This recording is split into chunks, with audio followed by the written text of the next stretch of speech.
What up, people? It's your boy, Master Chudy, out here with another comic review. Well, sorry, not a comic review, but another show review. So, yeah, I'm late. I'm very late with Stargirl episode 3, but I got to watching it, and I'm very impressed with the direction the show is going in. Um, Please just remember to like, share, and subscribe, and hit the notifications to make sure you're notified, and comment on what you think. So, episode 3 really kicks it into high gear. I'm getting off the bat with this review. I really like this episode so far out of the 3. It definitely blows this one out of the water, and it can really blows the other previous 2 out of the water. Not that they were bad, and I pretty much attribute that to Icicle. Icicle is a very intimidating villain who you can understand his motivations and his desires of what he's trying to do.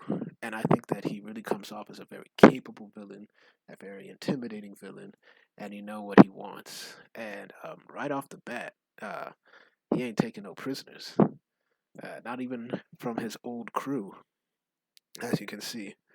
Um, but you know what I also like about this episode as well is that we really still get to see a lot of the Courtney and Pat Dugan dynamic. They definitely are each other's foils. Courtney definitely is still going through a lot of growing pains, and in this episode, she realizes that her actions do have consequences, and she needs to strategize. Um, you know, it's a basic, the episode itself is pretty straightforward, and it's like not a lot of Stargirl in it because the focus is primarily on Icicle, but it's still very good. It's still quite enjoyable. So let's get into the pros and the cons of this episode. First of all, the pros. Once again, Miss Bessinger, continues to do a fantastic job as Courtney and Stargirl. Um, I love her performance. I think it's great. Um, and she definitely is a lot more heroic in this incarnation. As we've seen, she's more cocky, not necessarily in a bad way, but just starting out, she's a lot more impulsive. Even though Stargirl could tend to be impulsive in her previous iterations, but it's impulsive in the sense that she wants to get out there and bring the Injustice Society to justice, basically. And so we get to see that she's a very much a complex character. We also get to see that she's very kind, you know. Spoiler warning, the magician's son who does die in this, she decides, even though she tells a white lie that, he didn't get her card right in a certain magic trick, you can tell that she cares about people and whatnot. So it was pretty good to see. Really liked it. Um, Pat Dugan is another pro. Those two will continue to remain pros so far. Um, he's a lot more cautious than Courtney because he's been and seen that life and has seen his former comrades die. And he's a very good mentor, whether Courtney realizes or not to her. He tells her to, like, hey, let's approach this carefully. Let's think of a plan. Let's see what we can do. And as we can see that you know, if Courtney had listened to Pat, then the magician's kid would not have died. Um, so we can see that it's a very good thing. I also like when he decided to bring her to the Justice Society, the whole of the Justice Society of America. We got a lot of um, we got a lot of Easter eggs in there. We got an Alan Scott and the Lantern Battery there. We got Jay Garrick, of course. We got Doctor Fate. We got Our Man. We got Doctor Midnight.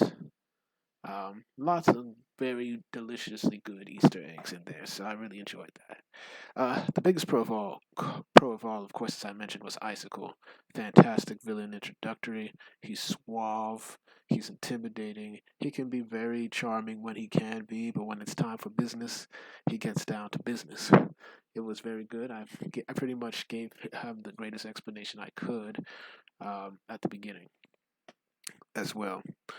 Other pros I had, the CGI is definitely better. I think that it's been getting better because Stripe has become less and less distracting in its look. I really like the robot's design, and it looks very good. Really like it. So I think the CGI is definitely getting better and better with that. Also, I think the pacing is very well. It's very fine. We get to see Courtney just, interact at school like a regular kid because she is still a teenager in high school. And it's good to just see that she's like not about hero stuff as well. Well, she is, but at least she has the sense to not turn it on all the time or want to be doing sleuthing or trying to skip school or stuff like that. She's like, I guess I'll go to school. It's like Pat mentioned in the in the show, like, do what normal kids do, like tweet, do your homework, what text, whatever, basically. So yeah, that was a very good aspect of it. So we get into the cons. First of all, my major con in this episode was definitely Mike, and I think that I can outgrow that because the kid is just obnoxious. Oh, and it's like you're unnecessarily being a brat. Like, chill, kid, chill, just chill. That's all I have to say about that. Another con, and this is the second and probably last con, is that introducing new recruits at just 3 episodes in when you want to form a team, I'm not a fan of. I always like the main character to really have a good full season or at least 80% of a season doing their own thing instead of bringing other people and teaming up. That's just me, but we'll see how it goes because, of course, next episode is going to go into the new Wildcat, you know. But that's neither here nor there. So, what do I give this episode? I give this episode 8 Well, I'll give it a 9, actually. I give it a 9. This has been my favorite episode so far. It gives me hope for the series. The series really knows how to tell a good story. The series really does a great job. And I'm very much excited for this show. So, thank you all for watching. Please like, share, and subscribe, as I mentioned in the beginning. And hit the bell for those notifications to make sure you're notified. Also, comment below. I do these reviews for you, the people, to discuss good shows and get your views on them. Tell me what you think down in the comments. As I mentioned, did you like this episode? Did you think it was or did you think it was bad? Feel free to comment below. Thank y'all for watching, and I hope to have more videos up when I can. Peace.